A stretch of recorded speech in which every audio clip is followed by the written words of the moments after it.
All right, here we are again. Shabbat Shalom. It's so good to be with you in our weekly Sabbath fellowship. Welcome back. And we're going to talk today about the next step in the journey. And this framework is very unique in itself because this is the part where rubber really hits the road. What we're talking about today is the E in the journey called engage. As you can imagine, there's a lot to engaging.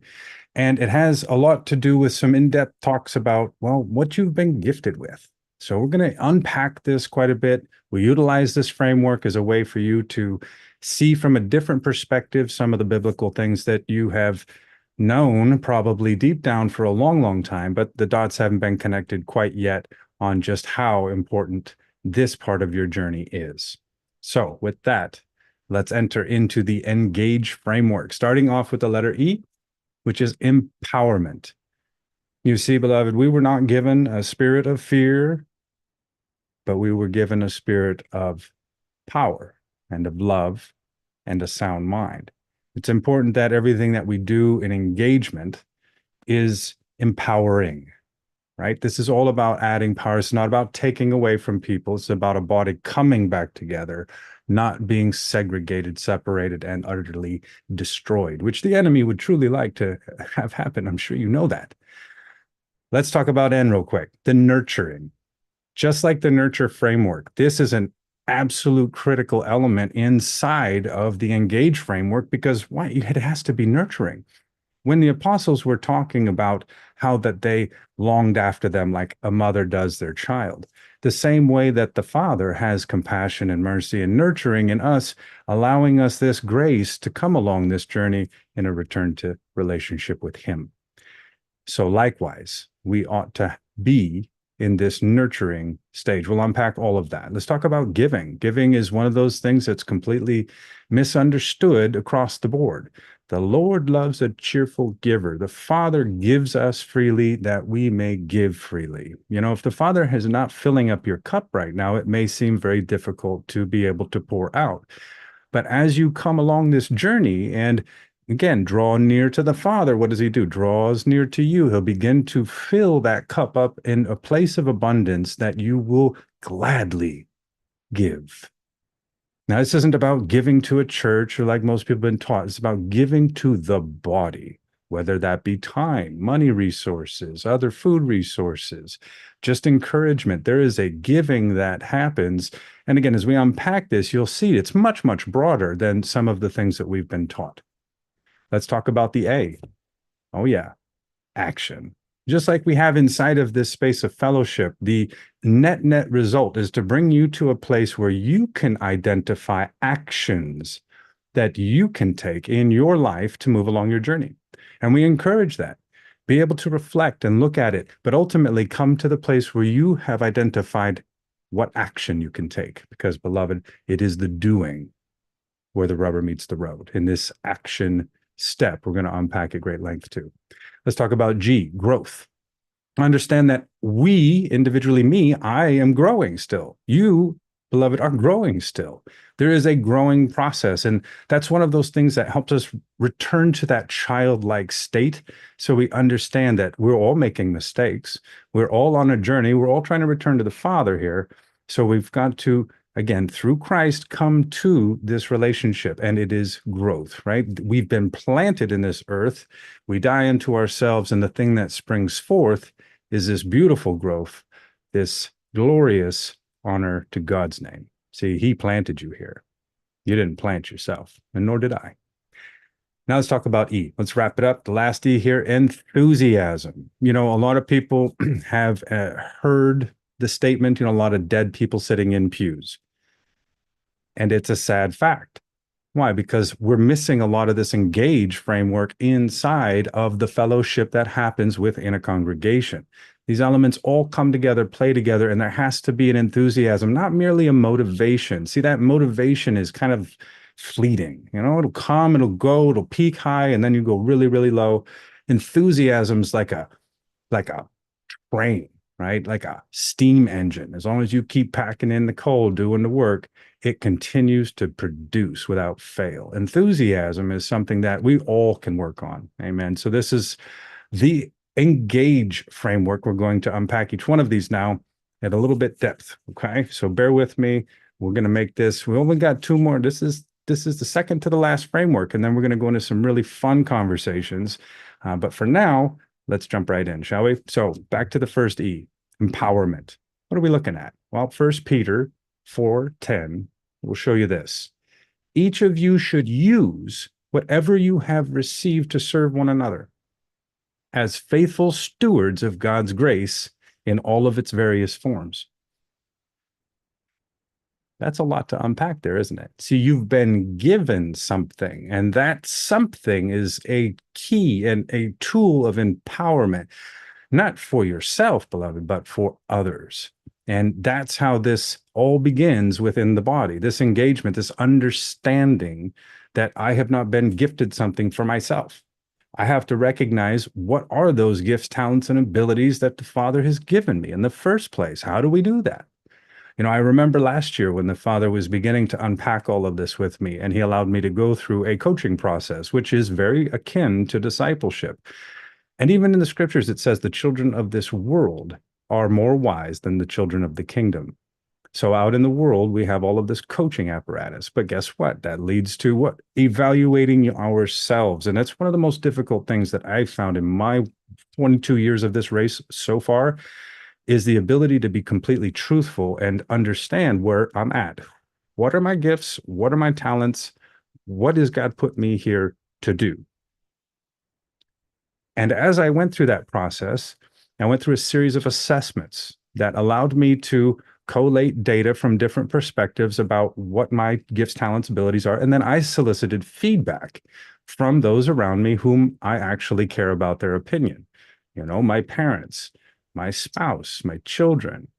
And these things were big. My coworkers, I had clients, and I got all this feedback, collected it all together, and distilled it down to the place where I could identify this is exactly why I've been put here. And beloved, going through that process brought me to a place of certainty where I had known deep down certain places and times that like, well, that I'm definitely called to do that. I'm called to do this. But what happens is without the certainty, we never walk into it. I don't know about you, but that's how it was for me. Okay. If I'm not certain about it, I get real cautious, and then I kind of justify why it is I'm not going to go ahead and move into that empowered state so that I can actually provide an impact in the body. So this scripture ties directly into that, doesn't it? Use that gift that you've been given to help and serve specifically one another. All right. Let's look at the end. With nurturing, we're going to look at Galatians 6:2. And this is a concept that always struck me very difficult to grasp. So we're going to unpack it for a little bit here. And as soon as we're done, I'm going to mute that real quick. So Galatians 6:2 says this: carry each other's burdens. Every man carry another burden. And this is the way that you fulfill the law of Christ. And that was the command that he said, you make sure and love them as I have loved you. And, you know, it's hard to unpack sometimes, but Christ, he come along and he rebuked them for their lack of faith. He even said about that Roman centurion, boy, I haven't seen this much faith in all of Israel. It's quite a rebuke. He suffered and put up with a lot for our sakes, didn't he? But it was because that's what he was sent to do. And each one of us, as Christ is being formed on the inside of us, will find a sliver or the piece of the pie that we are, in fact, sent to do the same with. So this plays a lot into my personal experience, because there were times when I thought that I was supposed to sit and just speak and teach. I didn't understand the capacity to hold space for others to be able to tell the truth, to be able to evaluate themselves, get good feedback. And this is that process of nurturing. You know, when somebody's struggling with somebody, you know, quickly condemning and judging them is not the way, beloved. This is how I used to operate. And so I speak from experience when I say that we have to pull back a little bit and again, go back to the Father's grace upon us. For me, that's how it was. Once I saw again how much he had forgiven me, how could I not pour that grace out and nurture that soul along on their journey? And frankly, respect where they are at. That is one of the most difficult things, particularly when we get into the areas of knowledge. And in the other frameworks, we've talked about this. Okay, that knowledge, it can puff up, and that puffing up then reduces our capacity to nurture. And everything we do in this engagement space, in this framework, is about nurturing the body, right? You've been given a gift. Even the fivefold ministry was given to bring us to a place where we were all mature, that we would come to that maturity, to a certain understanding of who Yeshua the Christ is and how he fits and operates in the inside of us. So therefore, how we're to operate is as he did. Amen. All right, let's look at G, giving. 2 Corinthians 9:7. We'll unpack this. There's lots of scriptures that you can look at on giving, and I know I only give you one here and one there. Beloved, I want to drive you into the word so you go find these things out for yourself. And you're going to find you'll have to test everything. And you just hold fast to the good stuff. Please understand the Father has grace enough for you to test everything. Okay, you can challenge everything you've ever believed, and he will not be upset with you, because that's going to increase your certainty as you move forward in your journey. So giving in 2 Corinthians 7 or 9:7, sorry, it's 9:7. Each of you should give what you have decided in your heart to give, not reluctantly or under any kind of compulsion, because the Father loves a cheerful giver. It's a cheerful giver. If you have capacity to give, in whatever case that is, give. If they ask of you, give. There's a time and a place for this. Now, beloved, please understand, you're going to go through trials. I went through a great many trials in this. It's, again, time, resources, the encouraging word, the smile. See, some of you forget that your smile will light somebody up. It can change their entire day. It could be a hug. It could be a quick voice message. It could be sending some money. I had this go on with my son, for example. I was when we had been alienated from each other for about a decade, and we came into conversation again this last year. And this was a very difficult thing for me, but as a young man coming out of high school, he needed a car. I was low on funds, but this was my opportunity to give. I've had many other circumstances like this that have happened with ministries overseas that we're helping with Go Christ here. And every time that I fulfill my end of it, the blessing that comes on the backside of that is astounding. You know, there are even some people, if you've ever been into the love languages, if not, put it on the shelf for later, but there's a love language for this giving of gifts. And it's not like a love of money, mind you. It's a giving of gifts, that there's a way that they receive love only through giving. So your capacity to give to somebody could very well meet that need where they are lacking the feeling of love. That's just one small example in the pool of millions of examples I could give you. But we would be here too long. Shabbat's only 24 hours, eh? Anyway, let's move on to A.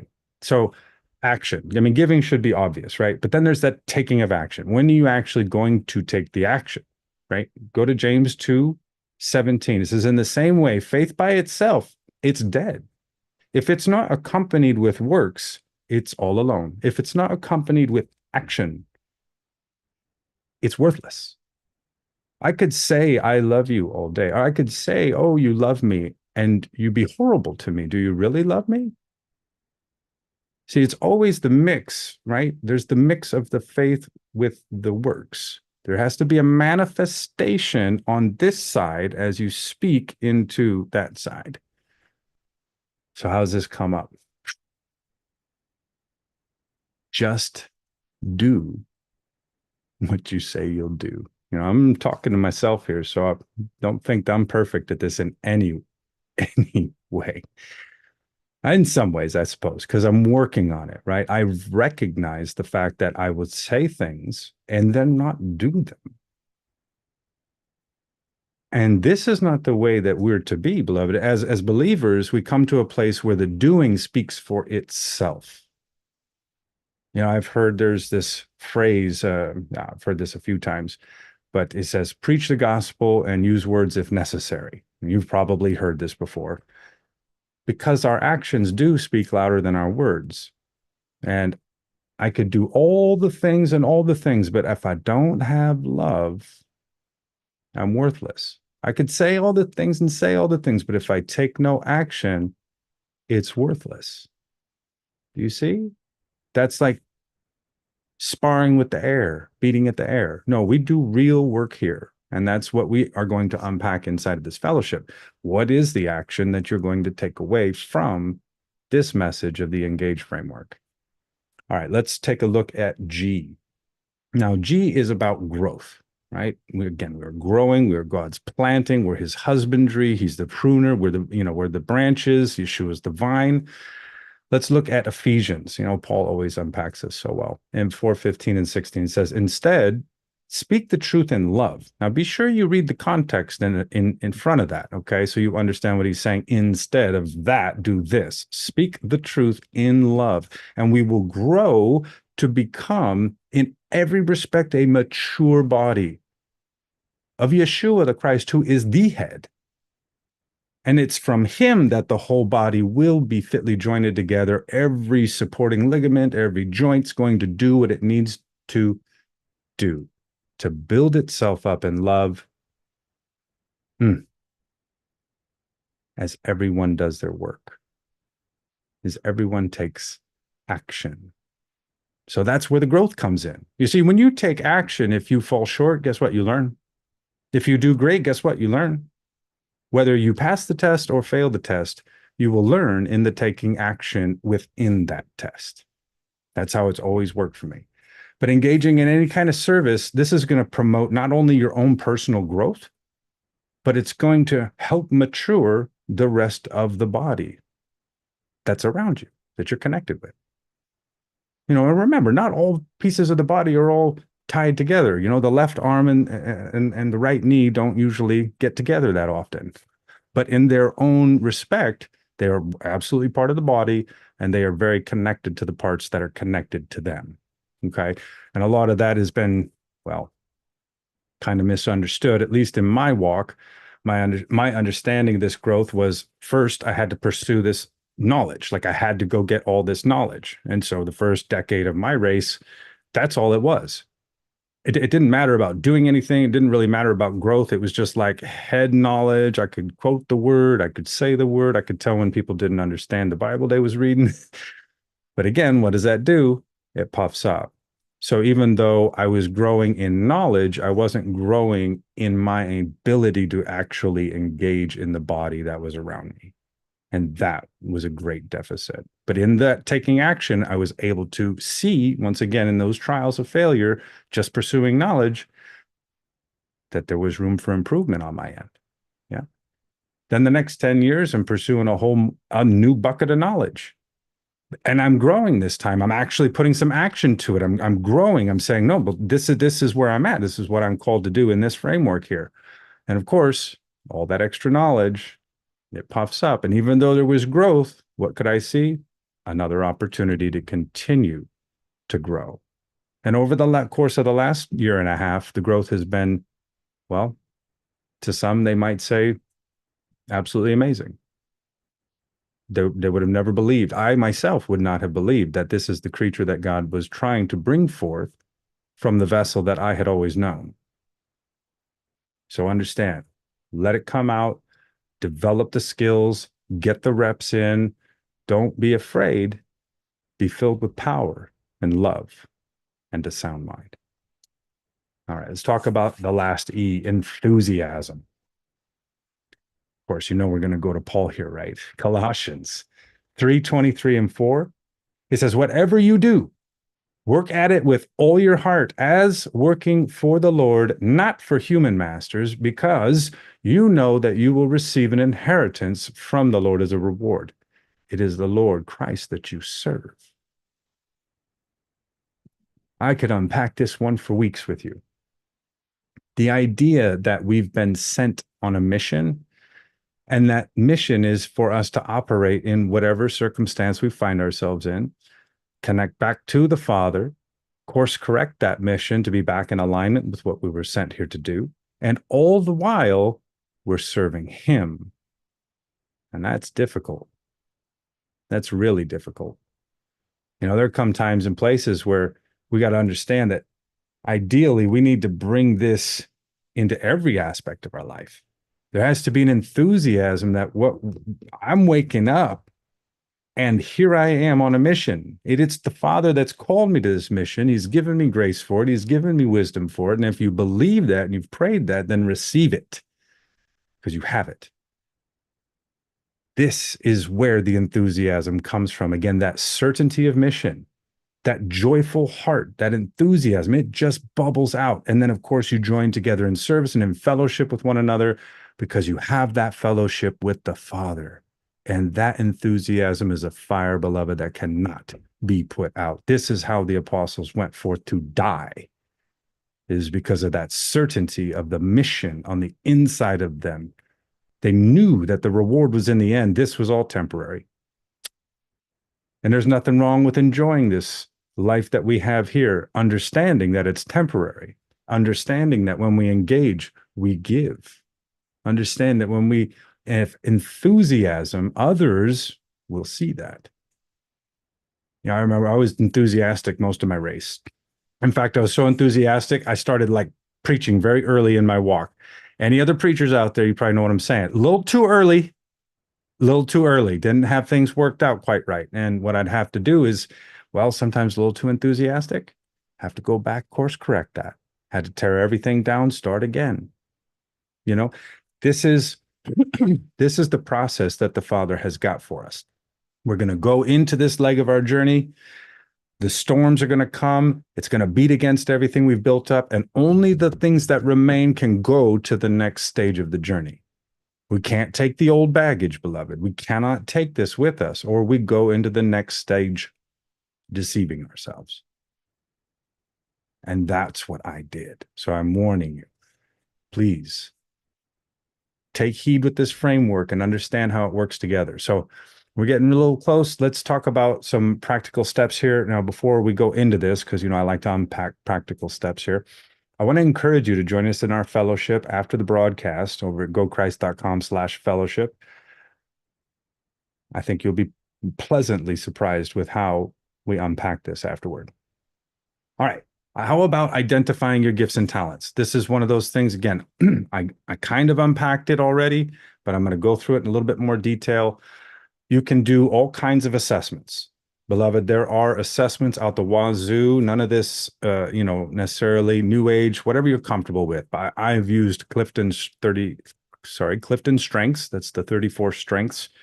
It basically weighs your talents or your strengths across these 34 breakdowns, and then gives you a top 5, top 10 that allows you to see, okay, that's the data set. Then I took a color code assessment, which was fantastic, allows you to go back into your childhood state, which again, when Yeshua said, hey, listen, you've got to be born again, you're going to have to come back to that childhood state. And that was a wonderful assessment for me. That allowed me to see why do I operate the way I do? Subconsciously from childhood. Why is that? What is that on the inside of me? And then what was it mixed with? And it helped me to discern with those data points why I had certain conflicts in certain areas of my walk. And so I wasn't aligned in certain things. Then we layered on top of that another assessment called the Colby A. Now, the Colby A assessment is a little bit more of a cognitive, not a cognitive assessment. And that gives you, again, more of a subconscious level currently where you're at, where you operate best, or how you operate best. So between these 3 assessments and getting feedback from those around you, and of course, evaluating yourself, which is very important. Just because you have a talent in a particular job, let's say, that doesn't mean that's the talent the Father gave you, right? So you have got to go through a process of unpacking that. You can also go back into the scriptures and understand, like Paul was saying in Romans 12, 6 and 8 through 8, we all have these differing gifts. It's according to the grace of God, and he gives these gifts to each of us. We've talked about spiritual gifts before, and that's wonderful. That's not really exactly what we're after here today. You can unpack that throughout your journey, and they will always be proof in the pudding, right? You just cannot make these things up. They happen. But for what you are talented in this earth that you can multiply, that's what we're after here. What are you really talented in to do? What are your gifts and talents? Because that will lead directly to your calling. The moment you have clarity in that, some things will really come to light that you probably, again, already knew long ago. How about the next one? Simply get involved. If you have a local fellowship congregation, get involved with them. Ask them where you can help out. Um, get to know the people inside of that fellowship. Again, it's not just about going out and serving the foreign community, but again, the body interoperating one with another. And of course, we want to evangelize and bring this wonderful message of this reconciliation message to everyone. But it's those that come in that the special care is to be yes, there's the special care to be given there, as that is the body that is recognized. If you have the community involvement, you don't have like a fellowship, you can get out and you could get involved again. That evangelism that goes out there, that showing of those good works. Again, not talking about going out and doing alms to be seen of people, or doing anything and all this, praying to be seen of people and all that, but go out and actually serve. Take those talents, gifts, and abilities you've identified, and then go put them to use. Again, if you will unpack this in your own life and just introspect about it, scripture reference here is going to be helpful for you, of Matthew 20:28. Just as the Son of Man came not to be served, but to serve, and to give his life a ransom for many. See, this is our calling, beloved. In the restoration period, this thing that's going forth right now, God is calling his sons and his daughters home. He's saying, come back to me. He's saying, cast off all your wicked ways, hear my words, do what I'm saying. And if you operate in that space, as you get around others, you'll understand that you can truly serve them in love. And it's wonderful. Let's talk about giving, this idea of giving generously. Well, again, we talked about it's more than money, right? You could give your time, your resources, your talents. You can just simply look for ways to support others, whether it's financially or physically or emotionally. Again, making ourselves available one to another, it develops that relationship. And without that connectivity, there's no real lasting relationship. This is why you see, churches split apart and family members that are believers not talking to each other for a long time. There's this idea of serving that goes beyond what, we think. It's what he said. And that's where the certainty comes in. Well, in giving, we can go into Luke 6:38 for that one. This is going to be nice, right? Just give. It'll be given to you. A good measure, pressed down, shaken together, running over, it'll be poured into your lap. Because with the same measure that you use it, it will be measured back to you. If you use that gift and you give, it will be measured back to you. And again, abundantly above all that you could possibly imagine. And all the things you receive in this period, beloved, aren't even to be compared to all the good things you're going to receive on the other side of this thing. The Father loves a cheerful giver. All right, let's talk about the last one here. This idea of being able to serve with enthusiasm and joy. If you haven't gone through the joy framework already, I highly recommend it. It is the very first step of the journey. And how do we do that? Well, approach every opportunity to serve with a joyful heart, knowing that it's a table setting from the Father, that this opportunity has presented itself, and we have a decision to make inside of that, right? And then over the course of your life, as you make these decisions in your journey, you look back and you can see where the Father is saying, yes, good job. And where he's saying, might want to correct that. But that's your connection with your Father. Sometimes he'll speak through others, and absolutely, that's a real thing. But we, beloved, have the responsibility because we are going to stand before God and give account on that day. And it's not going to be I blame my parents. And it's not going to be I blame my spouse. It's not going to be it's my kid's fault. We get the opportunity and the responsibility to own that now and examine our own selves. How are you approaching your service? Is it with a joyful heart? Is it with a little bit of backbiting? Is it with the fact that in your mind that you're actually serving Christ and not man? Where are you at with that? Right? Again, for you to self-evaluate and reflect on that and understand that your ability, capacity to do all of this service with enthusiasm and joy, it will be a reflection of the Father. It will be exactly what he's told us to do. And he's so pleased with that. So for all of those of you that are doing that now, bravo, kudos to you. Just understand there's always room for improvement. Okay. We are going to continually improve as we approach the day. All right. And then, of course, Philippians 2:14-15 says, do everything without grumbling or arguing so that you can actually become blameless and pure, the children of God without fault in a warped and crooked generation.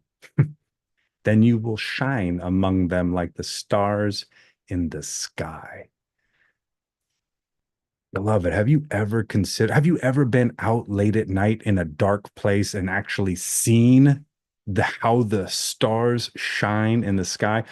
Our doing of this work inside of this dark-filled world is going to cause us to shine like beacons. And those who love the light and are coming to the light will be able to clearly recognize you. All right. Hallelujah. This is the engage framework. It is the second to the last step in the journey framework. There's lots to unpack inside this fellowship. We're going to be talking again. What are our takeaways? What questions did this leave for us? And what are our actions that we are going to implement in the week ahead? And as we have this return and report style process, unpacking the fellowship every week, we're going to be able to keep one another accountable to that. So if you're just watching us live on the broadcast, we're thankful for you. I wish you very much blessings on this Sabbath day. And I hope that the Father has really tapped into your heart so that you can understand that this perspective is required. How do we engage in fellowship in the body? How do we come to the place of pleasing the Father coming together? And I hope that you've arrived at some actions that you yourself can take. You can drop some comments in here. You can certainly subscribe to the channel. Again, if you want to join us in the fellowship, it's gochrist.com/fellowship. And we will going to sign off for now and begin our fellowship. So thank you for joining us for the broadcast. And I look forward to seeing you all inside.